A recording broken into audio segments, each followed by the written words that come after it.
One of the most famous pictures from World War II is this one of a B-24 Liberator that had just bombed a Nazi refinery in Ploiești, Romania. The pilot was this man, Bob Sternfels of Laguna Beach. That mission 65 years ago was later to define his life. Only half of the 177 bombers on the mission returned.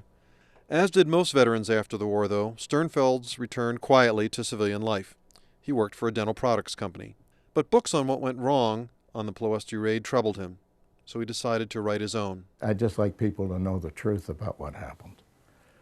The books that are out are just absolutely, some of them are terrible. The den in Sternfels' Laguna Beach house has evolved into a Ploiești briefing room. The map shows where the group of bombers ahead of Sternfels that day made a wrong turn en route to the refinery, and then missed the critical parts of the refinery. They hit storage tanks instead. Flames from the refinery storage tanks reached higher than the bomber's altitude, 200 feet. Anti-aircraft guns sprayed the sky with bullets. And at that moment, I said, Robert, this is the end. 540 American airmen died that day.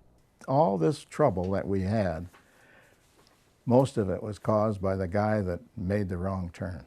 Unfortunately, he's not with us anymore.